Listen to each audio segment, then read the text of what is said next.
Hermanos, damos gracias al Señor porque Él nos ha guardado durante todo este tiempo que, como bien saben ustedes, hemos estado en Israel.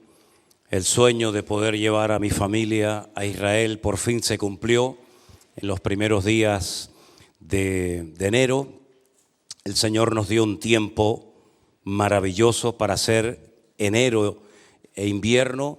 Estábamos realmente sorprendidos. Todos los que estaban allí también estaban sorprendidos porque no es normal andar en esa época del año por los lugares donde estuvimos en mangas de camisa con un sol que rajaba las piedras. Y damos gracias al Señor por este viaje que pudimos celebrar. La verdad es que nos trataron de maravilla, nos dejaron una suite, un apartamento en la preciosa ciudad de Natania, en la planta número 17, si no me equivoco, con unas vistas realmente increíbles, y allí pudimos estar. Después fuimos también, por supuesto, a Jerusalén, y bueno, fue un tiempo maravilloso. Pude visitar con ellos por primera vez en mi vida la ciudad de Shiloh. La ciudad de Shiloh, para los que no lo sepan, fue el lugar donde el tabernáculo estuvo por más de 350 años.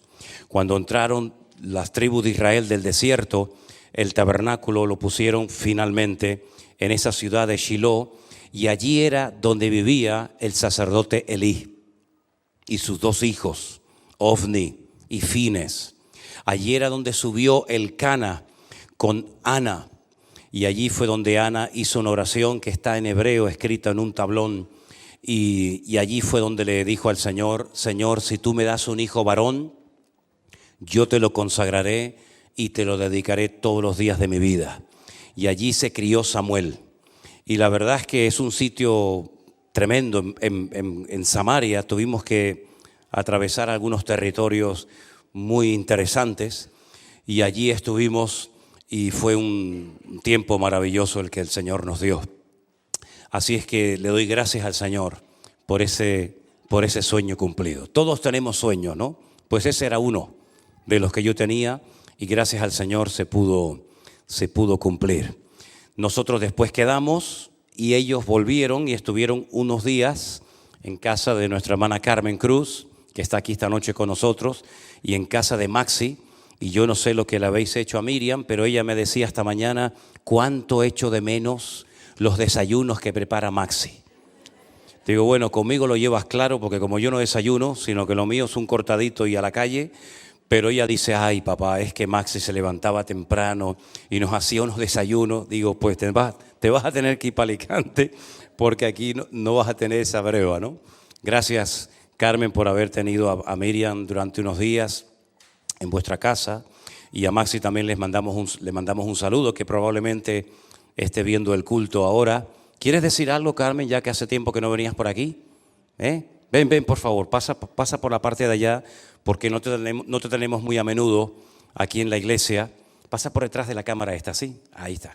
Y nos va a dar un saludo. Ellos fueron miembros de nuestra iglesia durante años, hasta que al final se fueron a vivir a Alicante, y allí están viviendo. Y yo quiero que... Pero sube, Carmen, sube, porque si no, no vas a salir. Y allí estuvo Priscila y Matías y Adriel y Miriam durante unos días. Dios te bendiga. Bienvenida. Ya está abierto. Adelante. Bueno, muchas gracias al pastor por permitirme que esté aquí y saludarles a todos.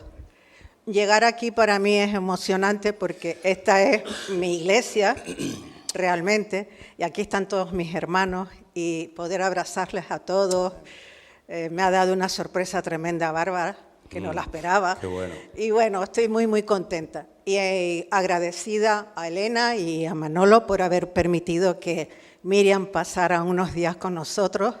Han sido de bendición. Gloria a Dios. Los días compartidos con ella han sido preciosos, y bueno, que solamente daros gracias, porque de verdad sois nuestra iglesia. Estamos ya viviendo 5 años en Alicante, y realmente lo digo a todo el mundo, a mis amigos de allí y aquí, no he hecho en falta para nada Tenerife, que es mi tierra. Lo que he hecho en falta es mi iglesia, mis amigos, al pastor, a su familia, y me encuentro muy agradecida. Más si me está viendo y piensa igual que yo. Gloria a Dios. Fuertes aplausos a nuestro Dios. Bienvenida a casa. Dios te bendiga. Igualmente, igualmente. Amén. Sí, pueden poner el micrófono por ahí ahora, sí. Y sí, estamos contentos de ver a Bárbara, que hacía tiempo que no te veíamos por aquí. Dios te bendiga, bienvenida a casa. Y a todos los que están por primera vez, que sé que hay algunas hermanas que han venido de la isla de enfrente, ¿no? De Gran Canaria. ¿Cómo se llaman ustedes? Las que vinieron de Gran Canaria son ustedes, ¿no? ¿Quiénes son las que vinieron de Gran Canaria? Allá atrás, perdón, ustedes. ¿Cómo se llaman? Disculpe. ¿Perdón? Lady Carolina, ¿y la otra? ¿Cómo? Nelly. Y vinieron de Las Palmas para estar hoy aquí en el culto. Bueno, le damos un aplauso de bienvenida a ustedes también. Dios les bendiga. Bienvenidas. ¿Alguien más está por primera vez? Sí, allá atrás hay una visita también. ¿Cómo te llamas? ¿Cómo? Joana. Bueno, pues a todos ustedes un fuerte aplauso en el nombre del Señor. Dios les bendiga grandemente. Espero poder compartir la palabra porque vine de Israel con la garganta bastante tocada. Atender a dos grupos durante 15 días seguidos prácticamente, desde la mañana hasta la noche, recorriendo el país de un lado a otro, preguntas van, preguntas vienen. Tuvimos bautismos en el río Jordán. Yo decía, Dios mío, que no se bautice nadie, pero al final se bautizaron algunas personas. Ese agua estaba congelada, ese agua estaba helada. En el primer bautismo bauticé así con ropas normales, en el segundo me dieron como un traje de goma, con botas incluidas, pero aún así estaba el agua congelada. Ahora ha nevado mucho en las montañas del norte de Israel, en los altos del Golán. El monte Hermón está totalmente nevado y todo esto, pues quieras que no, afecta la garganta, ¿no? Y estar hablando un día y otro día y en fin. Pero bueno, aquí estamos, gracias al Señor, con Elena, con Priscila, con Miriam, con Matías y con el chiquitín de la casa que se portó de verdad como un campeón. En este viaje que hicimos a Israel decíamos, a ver cómo se porta este. Pero la verdad es que fue una bendición, una maravilla tener un niño así que se está todo el día riendo. Yo no sé a quién ha salido, porque yo no soy así y creo que los padres tampoco son así. Pero tener un niño tan alegre es una bendición. Yo era un niño, y lo he dicho muchas veces, y lo digo en serio, les puedo traer fotografías para que las vean. Yo era un niño precioso. De niño, digo de niño, ya de grande otra cosa. Pero de niño era muy bonito, era precioso, gordito, pero el más antipático del mundo. No dejaba que nadie me tocara, no dejaba que nadie me hiciera ninguna carantoña, ninguna risa, porque enseguida me ponía a llorar. Era un niño muy bonito, pero muy antipático. Pero la verdad es que Adriel tiene las dos cosas, es bonito y es simpático, ¿no? Así que, ¿qué más se puede pedir? Bueno, mis queridos hermanos, yo quiero llevarles a una primera lectura en el Evangelio de Mateo, el capítulo 23.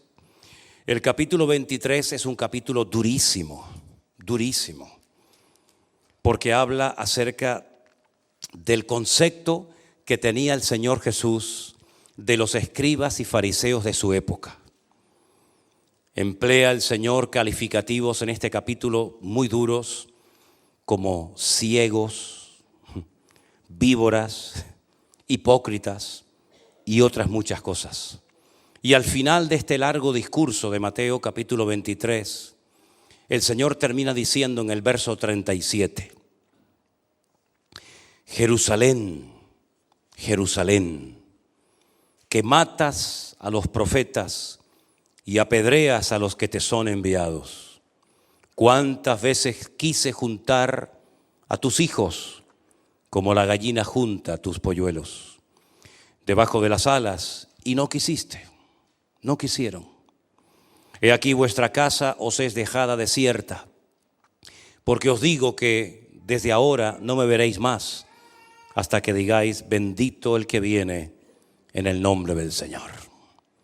Esa era la palabra que se le daba al sumo sacerdote cuando volvía de Belén con los corderos que iban a ser posteriormente sacrificados en la fiesta de la Pascua.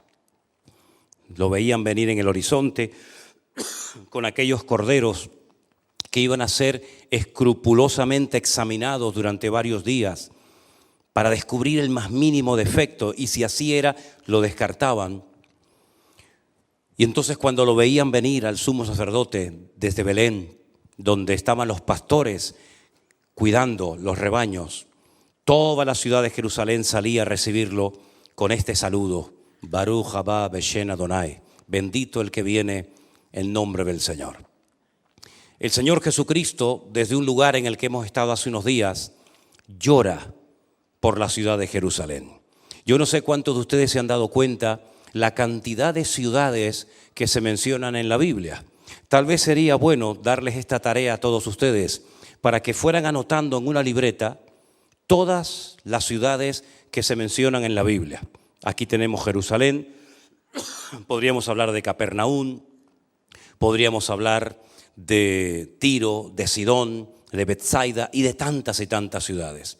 Pero concretamente a esta ciudad de Jerusalén el Señor le reprocha que no le dejaron cumplir su voluntad. La ciudad de Jerusalén siempre ha sido una ciudad codiciada por todo el mundo, odiada y amada al mismo tiempo por todos. Por allí han pasado todos los imperios habidos y por haber. Ha sido destruida docenas de veces y docenas de veces ha vuelto a ser reconstruida. Yo le digo a los hermanos cuando paseamos por las calles de la actual Jerusalén, que no es la Jerusalén que pisó y visitó el Señor Jesús. Esa ciudad de Jerusalén está bien enterrada, porque la costumbre era destruir y construir encima, destruir y construir encima, y así fue subiendo de niveles. Ni siquiera las murallas que actualmente podemos ver y fotografiar son las que conoció Jesús. Son unas murallas, las actuales me refiero, que fueron construidas, mandadas a construir por Sulimán el Magnífico en el siglo XVI. Es decir que la ciudad de Jerusalén es una ciudad muy importante en la Biblia, es mencionada más de 3000 veces. Curiosamente, en el Corán, ni una sola vez. Curiosamente. Y sobre esa ciudad es sobre la que llora el Señor. Y dice algo que nos llama a todos la atención. ¿Cuántas veces yo quise juntar a mis hijos, bendecir, glorificar mi nombre en esta ciudad, y no quisisteis, no me dejasteis?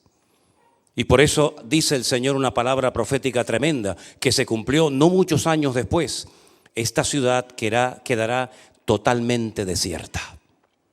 Fueron los romanos, primeramente en el año 70 después de Cristo, que destruyeron el templo de Jerusalén. Y hasta ahora no se ha podido volver a construir. En el año 70 se produjo la gran catástrofe de Jerusalén. El templo quedó arrasado. Sus tesoros fueron llevados a Roma y nunca más la gloria que tuvo esa casa, que tuvo ese templo, se ha vuelto a recuperar. Siguen llorando, siguen pidiendo y clamando todos los días por la reconstrucción de ese templo, pero la realidad es que todavía el templo no se ha reconstruido.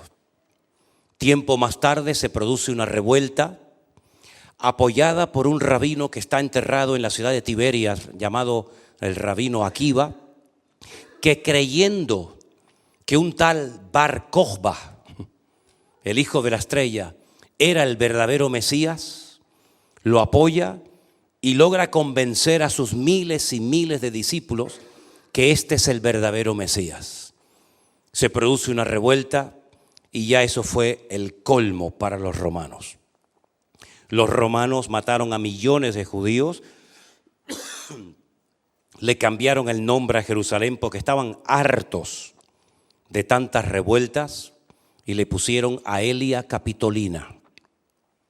Y al país le cambiaron el nombre de Israel por Palestina o Filistea, que significa tierra de filisteos. Quedó un pequeño reducto de judíos, vamos a decir así, rebeldes, que se habían ido al desierto, a una fortaleza llamada la fortaleza de Masada, y allí se refugiaron y durante años los romanos estuvieron construyendo una rampa, una especie de montaña artificial de rocas, de piedras y de tierra para poder subir arriba y terminar con la vida de estos judíos rebeldes que se habían, refugiado en aquel lugar. Cuando llegaron se los encontraron a todos muertos, se habían suicidado, se habían quitado la vida. Y desde entonces hasta hoy en día, Jerusalén ha pasado como una falsa moneda de una mano a otra mano. Nunca he sentido en este último viaje por Jerusalén la sensación que he sentido en estos últimos días. Ya no es una ciudad tan tranquila y pacífica como antes. Los aires están muy caldeados. Hacía años, muchos años, que no se llevaban atentados en la ciudad de Jerusalén. Nosotros no los vimos, gracias al Señor, no estábamos esos días en Jerusalén, pero se han vuelto a producir atentados donde han muerto personas y los ánimos están muy, muy caldeados. Además, para colmo, ahora en el mes de marzo comenzará un mes que siempre es un mes conflictivo, porque es el mes en el que ayunan los musulmanes, el famoso mes del Ramadán. Solamente pueden comer durante la noche y entre el odio y el desprecio que llevan siempre, desde niños, encima el mal humor que uno tiene cuando tiene hambre y no puede comer, todo eso se junta y solamente por la gracia y la misericordia de Dios confiamos de que no se produzca una siguiente intifada donde se calcula que podrían morir centenares o miles de personas. Así que les pido oración para que este próximo mes de marzo y abril, pues el Señor guarde a su pueblo, y dice la Biblia que tenemos que orar por la paz de Jerusalén, la ciudad del gran rey, la única ciudad del mundo que la Biblia le da 70 nombres diferentes. Yo no me los sé todos, porque no me he propuesto estudiármelos, pero les puedo asegurar que hay 70 nombres diferentes. Esto no pasa con ninguna ciudad del mundo. 70 nombres diferentes para dirigirse a la misma ciudad. Por supuesto, la más conocida, Jerusalén. Pero lo que está bien claro es que el Señor Jesucristo lloró por esta ciudad. Lloró por esta ciudad porque veía su rebeldía, veía su dureza de corazón. No nos olvidemos que fue en esta ciudad donde el Señor Jesucristo fue crucificado, en el monte de la Calavera. No nos olvidemos que después de la resurrección, los judíos, en vez de reconocer, me refiero a las autoridades religiosas, en vez de reconocer que se habían equivocado crucificando y matando al verdadero Mesías, al verlo resucitado, pues tenían que haberse dado cuenta de que se equivocaron, pero fue todo lo contrario. La Biblia dice que sobornaron a los soldados romanos para que dijeran que sus discípulos habían venido de noche y robaron el cuerpo y se lo llevaron y le hicieron creer a la gente que su maestro había resucitado. Dice, y este dicho se sigue diciendo y creyendo hasta el día de hoy. Jerusalén e Israel se sigue resistiendo a aceptar a Jesús como el Señor y Salvador personal de sus vidas. Es verdad que hay iglesias, es verdad que hay hermanos nuestros en Cristo, pero la gran mayoría de la ciudad y del país rechazan por completo al Señor Jesús. Yo creo que si el Señor Jesús se pusiera en el mismo monte de los Olivos donde hizo esta declaración, volvería otra vez a llorar. Jerusalén, Jerusalén, que matas a los profetas y apedreas a los que te son enviados. Siguen todavía encerrados en sus costumbres, en sus tradiciones, en sus religiones, en sus mandamientos de hombres y no quieren dar su brazo a torcer. Por eso lo que se avecina en el horizonte va a ser tremendo. Porque es verdad que el pueblo de Israel es un pueblo que ha sufrido muchísimo, muchísimo. Yo creo que es uno de los pueblos que más ha sufrido a lo largo de la historia. Por supuesto, hay otros pueblos que también han sufrido. Pero con todo lo que han padecido, yo creo que ya tenían que estar más blandos sus corazones para recibir a Jesús como el verdadero Mesías. Pues no se ha producido ese milagro, sino que siguen rechazándolo. Incluso hay judíos que se dedican a perseguir a cristianos y a esperarlos en las puertas de las congregaciones para insultarlos. Y le intentan complicar la vida de todas las maneras habidas y por haber. Y no solamente eso, sino que en Israel está prohibido por ley hacer evangelismo. Usted no puede salir por las calles a predicar el evangelio. Bueno, si lo hace, ya sabe, aténgase a las consecuencias. Usted puede terminar en la cárcel, es un delito. No pueden ir evangelistas, no pueden ir pastores, no pueden ir misioneros a Israel a hacer evangelismo porque está totalmente prohibido. Fíjense lo paradójico que les voy a contar ahora, que hay en Jerusalén una universidad enorme financiada por los mormones. Ustedes saben que los mormones son estos muchachos que van vestidos de blanco y se dedican pues a evangelizar y a tratar de alcanzar a gente para su causa. Bueno, Israel les permitió construir una universidad gigantesca que costó millones de dólares con la condición de que tenían que comprometerse por escrito a no evangelizar, porque está totalmente prohibido evangelizar en Israel. La pregunta es entonces, ¿y cómo hacen los hermanos cristianos de allí? Bueno, con su testimonio personal, esperando que alguien te haga una pregunta, entonces lógicamente sí les puedes responder. Pero eso de salir por la calle, a repartir folletos, a evangelizar, todavía sigue Jerusalén cerrada a Cristo y al Evangelio. ¿Creen ustedes que el Señor está contento con esta actitud? Todo lo contrario. Ahora, no solamente eso, sino que el Señor les dice en el verso 38, he aquí, vuestra casa os es dejada desierta. ¿A qué casa se estaba refiriendo el Señor concretamente? Porque ya ha hablado de lo que le va a pasar a Jerusalén, pero cuando habla de la casa, para el judío la casa más importante de la ciudad era sin lugar a dudas la casa de Dios, el templo de Jerusalén. Y es curioso que cuando el Señor Jesucristo salió del templo y se iba, dice en el versículo 1 del capítulo 24, que sus discípulos se le acercaron para mostrarle los edificios del templo, es decir, de la casa de Dios. Es decir, les acabo de decir que esta casa va a quedar desierta, pero ellos no son conscientes de lo que acaban de oír y le dicen al Señor, Señor, fíjate qué templo tan hermoso tenemos. Mira qué dependencias, mira el oro, mira qué decoración. Y el Señor les dice, ¿veis todo esto? Verso 2. De cierto os digo que no quedará aquí piedra sobre piedra que no sea derribada. Claro, decirle a un judío, con lo orgulloso que estaban de su templo, que ese templo va a ser destruido, que va a ser totalmente arrasado al punto que no va a quedar piedra sobre piedra, les tuvo que sacudir el alma de una forma tremenda. Ellos no daban crédito a lo que les acaba de decir el maestro, porque ellos saben que el Señor no está bromeando. Ellos saben que el Señor cada vez que habla, lo que habla se cumple. Y si les está diciendo que el templo va a ser destruido, ellos no daban crédito a lo que acababan de escuchar del Señor. Por eso dice en el versículo 3, y es bonito leer esta porción en Jerusalén, porque cuando uno lee esto, parece que todo se da en el mismo lugar, pero no es así. Imagínense que aquí al lado, a la mano derecha tenemos el monte Moriah con su templo, a mano izquierda tenemos el monte de los Olivos y en medio hay un barranco, un torrente que se llama el torrente del Cedrón, que lleva un tiempo bajarlo y subirlo, por lo menos en aquella época, y entrar al huerto de Getsemaní que está en el monte de los Olivos. Y lo que el Señor les ha dicho, se lo ha dicho arriba en el monte, en la explanada del templo. Pero la pregunta se la hacen al otro lado del torrente.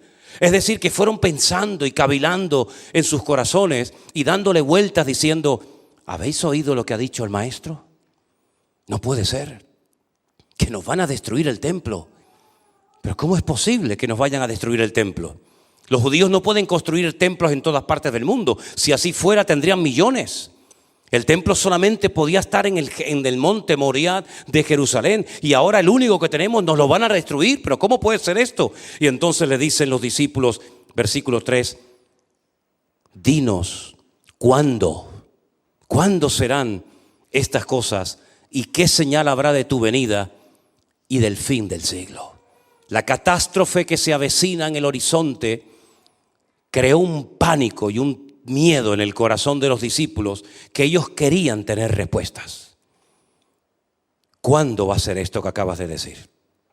¿Cuáles son las señales que van a preceder esa destrucción? ¿Qué es lo que va a ocurrir en los postreros días? Y gracias al Señor, lo he dicho en otras ocasiones, que los discípulos le hicieron esta pregunta al Señor, porque si no le hubieran preguntado esto al Señor, nos hubiéramos perdido toda la explicación que el Señor da en el capítulo 24 del Evangelio según San Mateo. Si pueden esta noche mismo, léanse todo el capítulo. Y si quieren tener aún más información, lean también el capítulo 21 de Lucas, que es paralelo a este capítulo, y tendrán mucha información de los acontecimientos finales. Ahora, tengo que decirles que en la Biblia, que curiosamente hay 3/4 partes de material profético, no todas las profecías están por cumplirse. Hay muchas profecías que ya se han cumplido. Incluso parte del capítulo 24 ya se cumplió. Cuando usted lo lea esta noche detenidamente, creo que ustedes se darán cuenta qué partes se han cumplido y qué partes aún no se han cumplido. Así que hay profecías que ya se han cumplido y por supuesto no se van a cumplir 2 veces. Hay otras profecías que faltan todavía por cumplirse. Y estamos confiando que todo lo que el Señor prometió se va a cumplir. Amén, hermanos.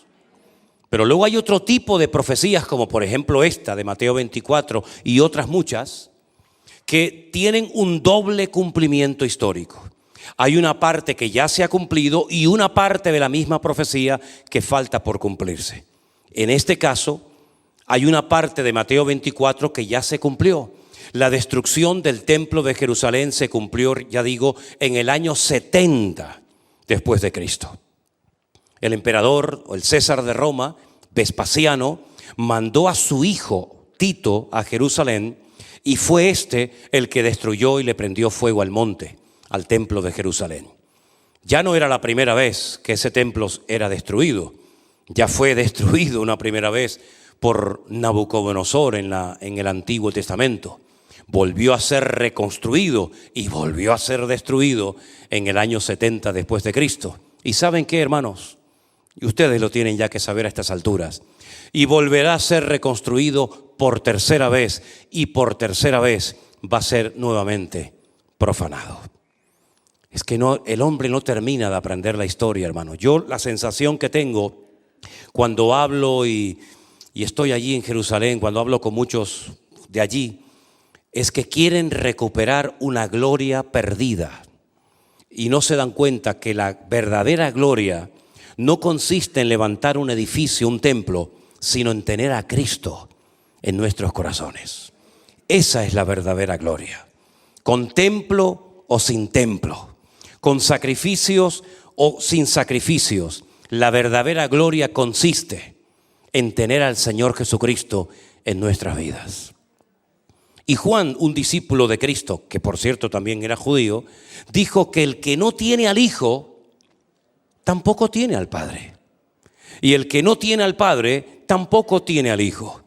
Por lo tanto, la tragedia actual del pueblo de Israel no consiste en que no tienen templo. Ese no es el mayor problema de Israel. El mayor problema que tienen no es que no pueden presentar sus sacrificios, cosa que les gustaría a todos ellos. Ese no es el mayor problema, ni siquiera con los palestinos o con los árabes que les rodean. Ese no es el problema de Israel. El problema de Israel es que no tiene a Cristo. Porque cuando tengan a Cristo y sea el Señor de sus vidas, entonces todo cambiará. Pero hay una buena noticia. Y es que hay una palabra en la carta de Pablo y otras también en la carta de Pablo a los romanos que nos habla acerca de una futura restauración, espiritualmente hablando, del pueblo de Israel. ¿Cuántos dicen amén? Ya lo decía Ezequiel en el capítulo 36, cuando el Señor le muestra una visión de un valle lleno de huesos secos. Y lo que le mostró es el cementerio que está en el Monte de los Olivos, un valle lleno de huesos secos. Y el Señor le muestra en visión ese valle, ese cementerio, y le hace una pregunta muy interesante al profeta Ezequiel. ¿Vivirán estos huesos? ¿Volverán a la vida estos cadáveres? Y el profeta Ezequiel le dice, tú lo sabes todo, Señor. Yo no lo sé. Y el Señor le dice, profetízales, háblales, predícales a los huesos. Y dice que salían de sus tumbas y se levantaban. Dice, pero les faltaba espíritu en ellos. Y entonces le dice el Señor por segunda vez, dile que entre espíritu en ellos. Y dice que entró el Espíritu de Dios en esos huesos secos y se convirtieron en un ejército tremendamente numeroso. Al final del capítulo, al final de la visión, el Señor le dice a Ezequiel, te voy a decir lo que esto significa. En los postreros días, mi pueblo será restaurado de una forma natural, como nación, como pueblo, y de una forma espiritual. Cuando Ezequiel recibe esta revelación, ni una ni otra se había dado. Estaban en el cautiverio, por consiguiente ni siquiera estaban viviendo en Israel. Pero nosotros tenemos una gran ventaja, queridos hermanos, y es que podemos mirar atrás y ver cómo la historia nos ayuda a ver cómo la palabra de Dios se cumple. Fue en mayo de 1948. Yo no había nacido, algunos de ustedes a lo mejor sí. Pero en mayo de 1948 se constituyó la nación de Israel después de 2000 años de estar errantes por el mundo.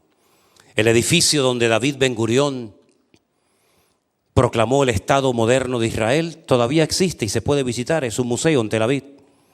Y vemos que la restauración nacional como país, como pueblo, ya se ha producido. Y bueno, es algo que está ahí, lo quieran recibir o aceptar las Naciones Unidas o quien sea, ese es otro tema. Pero ahí hay un país pequeñito, con su bandera, con su himno, con sus tradiciones, ahí hay un pueblo. Pero espiritualmente hablando, todavía esa restauración no se ha producido, porque todavía el Señor llora sobre Jerusalén, porque todavía Israel se resiste a arrepentirse de sus pecados y a recibir y a proclamar a Cristo como su Mesías verdadero. Es una tragedia ver cómo todavía siguen creyendo que aquel famoso rabino llamado Lubavitch, que hay póster y fotografías de él por todo el país, era el verdadero Mesías. Y lo estaban esperando con banderas y con pancartas. Y se había proclamado en radio, en televisión y en todas partes que el Mesías viene, el Mesías viene.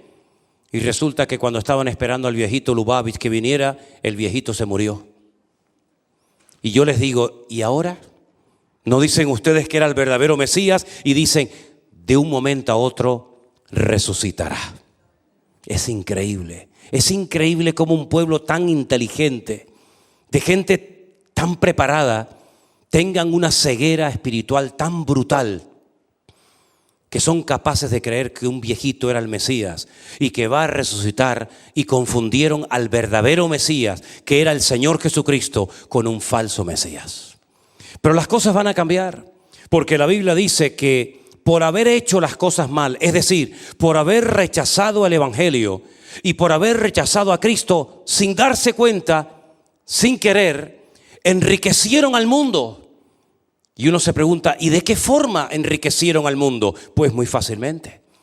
Uno de esos judíos fanáticos, cerrados, fariseos hasta la médula, se convirtió al cristianismo, se convirtió a Cristo, cambió de vida y se dio cuenta de que el Evangelio no podía quedar encerrado en las sinagogas de Israel, que tenía que ser predicado la palabra en todas las naciones de la tierra. Y este rabino famoso era Shaul, Saulo de Tarso, más conocido como el apóstol Pablo. Y él fue y le predicó a miles y a miles de gentiles el Evangelio que los judíos no querían recibir.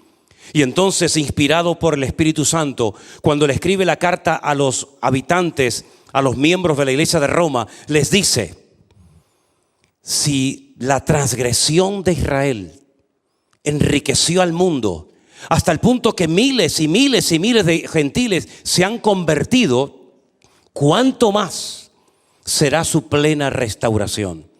Y él habla de un olivo, es como una especie de metáfora, un olivo que era Israel un árbol que está en todas partes en Israel.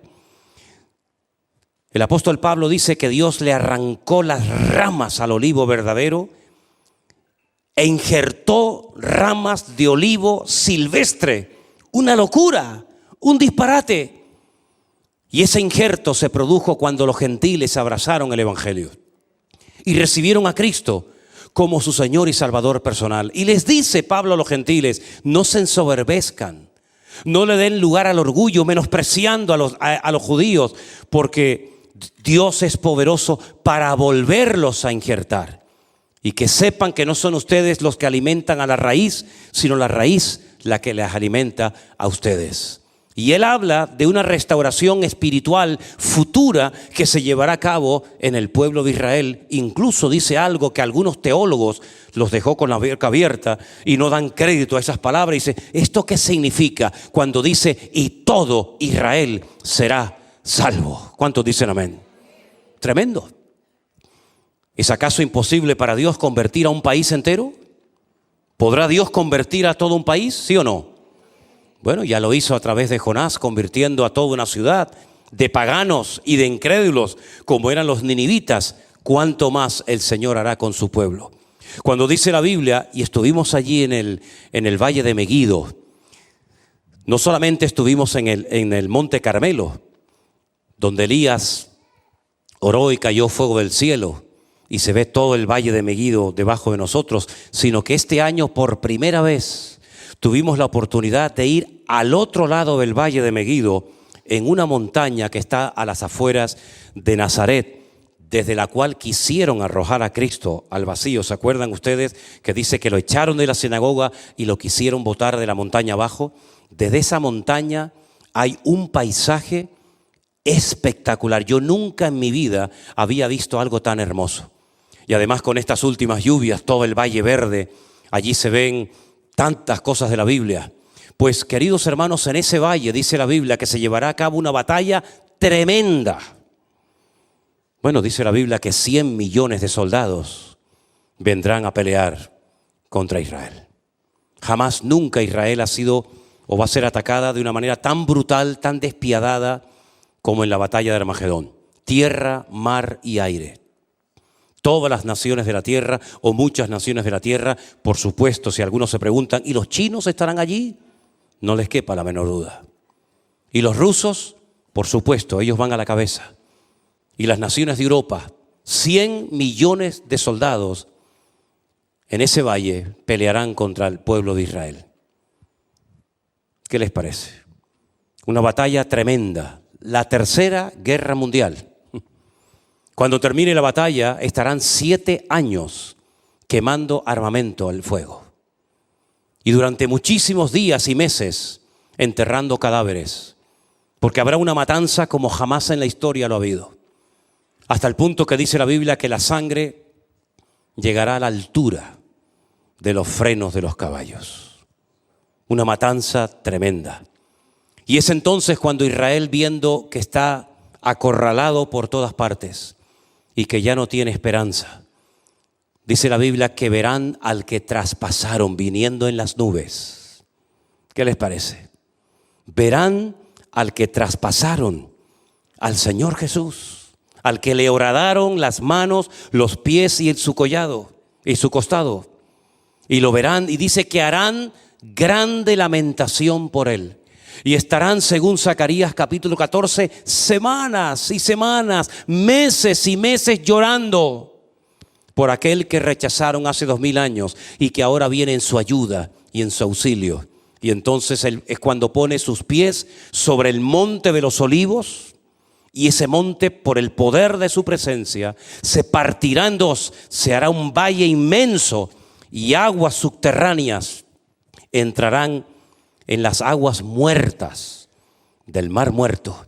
Y dice que habrán millones y millones de peces que alegrarán la vida de las gentes.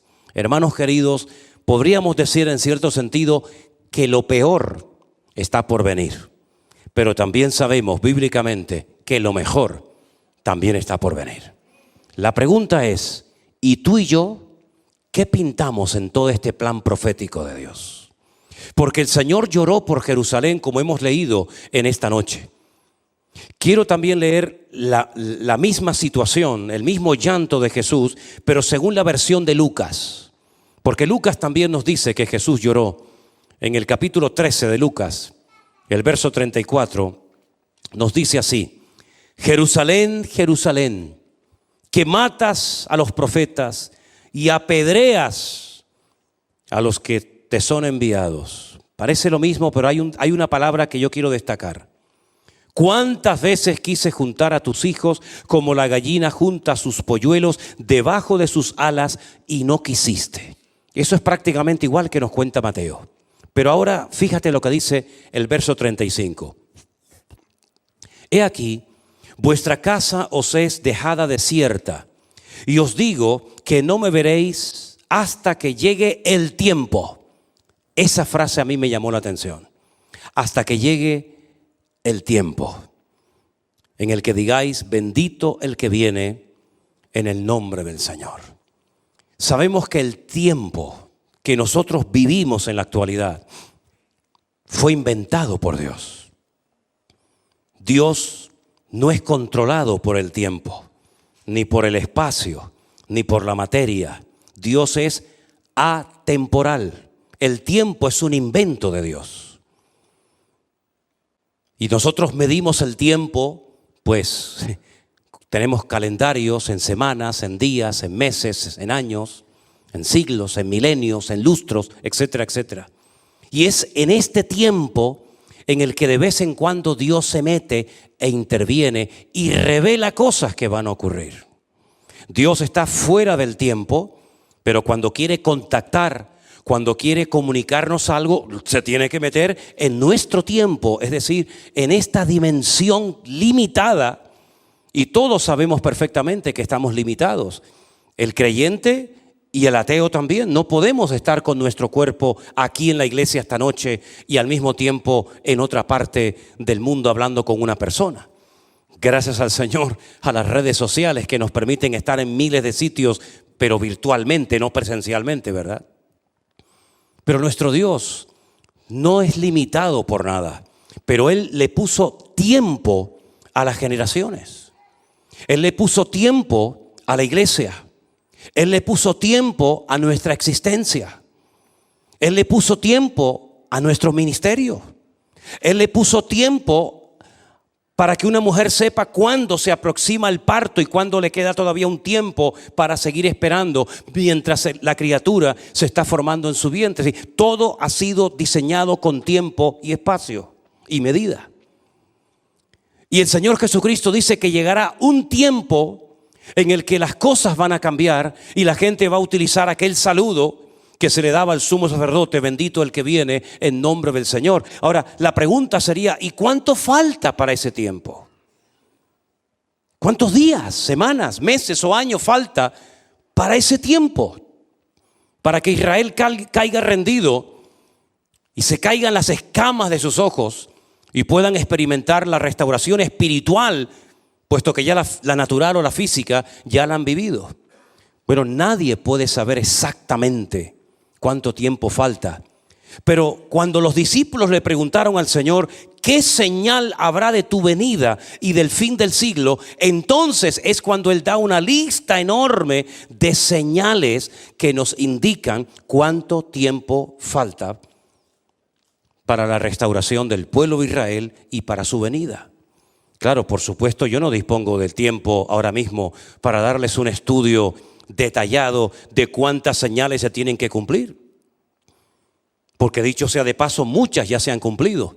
Una, y era fundamental que se diera, era la plena restauración del pueblo de Israel. Sin pueblo de Israel el cronómetro no se pone marcha atrás. Generaciones y generaciones y generaciones estuvieron esperando, porque hasta que Israel no volviera a su tierra y se vieran niños correr por sus calles, y se viera el desierto florecer, y se vieran las señales de multitudes de personas cantando y caminando por las calles de Jerusalén, el tiempo estaba como detenido. Pero déjenme que les diga algo. Hay algo que les sorprende mucho a las personas, a los grupos que llevamos, y es ver la cantidad de miles de niños y de jóvenes que hay en Israel y sobre todo en Jerusalén. Me acuerdo que un hermano me decía, pero ¿dónde están los viejos? Esta ciudad está llena de niños por todas partes. Nos llama mucho la atención cuando van los niñitos pequeñitos, solitos o de la mano de otro hermanito. Todas las mañanas van al colegio y vimos una escena. Vimos un día un niño pequeñito que venía totalmente dormido del colegio solito, caminando así como un zombie por la calle porque el pobrecito venía medio dormido. Ahora, lamentablemente, en estos días que hemos estado en Israel, uno de estos locos no se le ocurrió otra cosa que lanzar su coche a toda velocidad contra una parada de guaguas, contra una parada de autobús, y al momento un niño de 6 años perdió la vida. Su papá sigue todavía en coma en el hospital y a los pocos días su otro hermanito, que también estaba en la parada de autobús de guagua esperando que lo llevaran o lo trajeran al colegio, de 8 años, a los pocos días también falleció y perdió la vida, ¿no? Y después cuando vemos esas fotografías decimos, ¿qué se saca con estos atentados que no conducen absolutamente a nada? Cuando el Señor vino a darnos vida y no muerte. Cuando el Señor vino a sacarnos el odio, la venganza, la amargura y el resentimiento de nuestros corazones, y ves a estas personas lanzando sus coches contra paradas de guaguas donde hay niños inocentes porque les han prometido un paraíso que no lo van a conseguir ni antes ni después de hacer semejante disparate. Pero hermanos, solamente os digo algo. Nosotros en este momento podemos tener la completa seguridad, sin la más mínima duda, de que somos la generación más cerca de los acontecimientos finales que ninguna otra generación.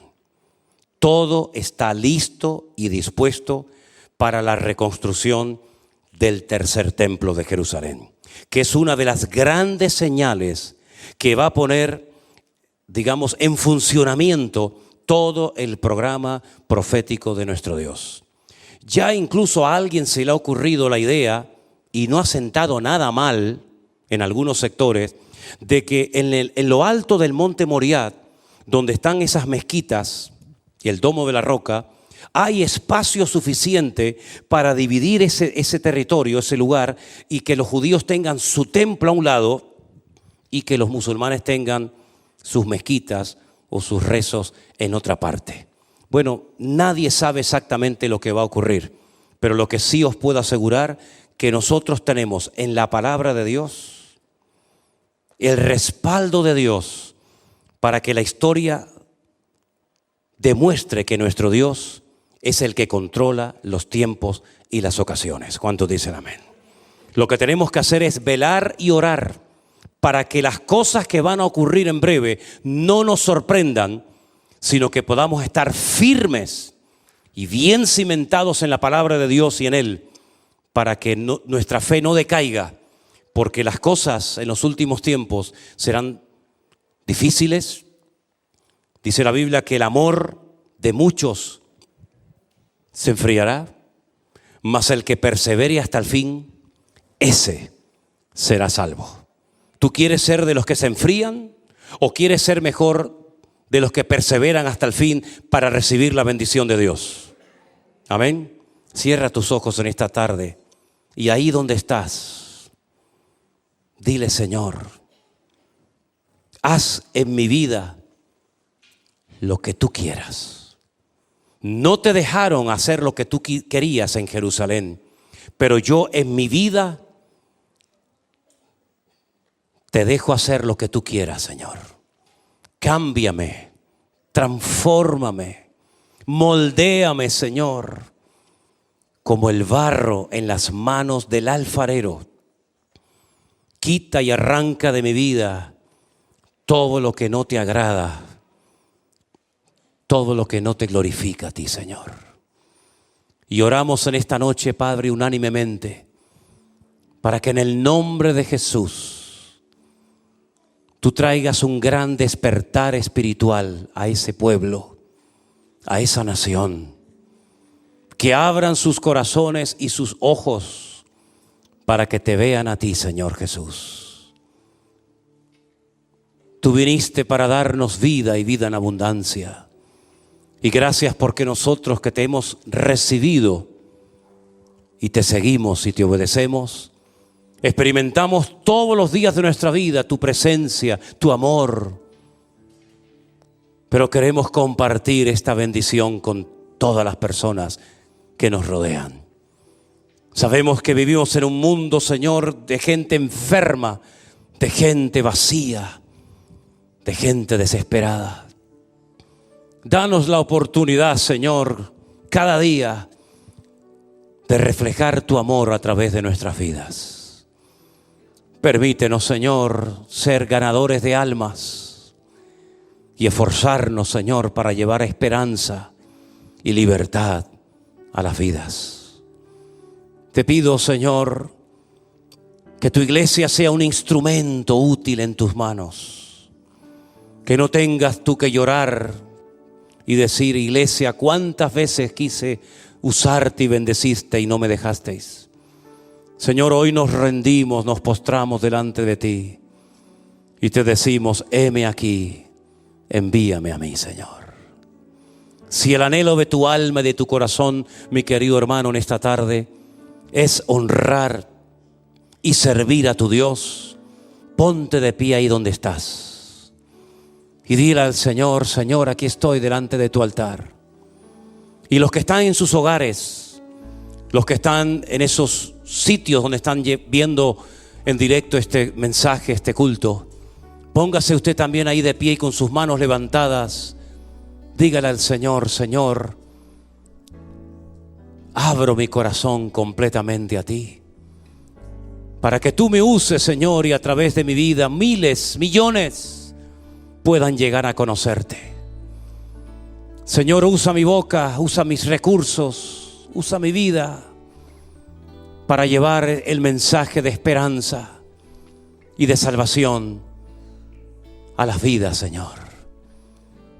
Sacude nuestras vidas, Señor, y despiértanos a la realidad de que el mundo sin Cristo perece, que no hay esperanza fuera de ti, que no hay salvación fuera de ti, que solamente en Cristo se llena el vacío de las almas de los seres humanos y que el único que puede traer salvación y vida eterna eres tú, mi amado Señor. Aleluya. Gloria a tu nombre, Señor. Gracias por tu palabra viva, eficaz, que nos motiva, que nos impulsa, que nos alienta a seguir adelante en el camino. Renueva tú nuestras fuerzas, Padre Santo, para que podamos cumplir con la misión que tú has puesto sobre nuestros hombros. Bendito sea Dios.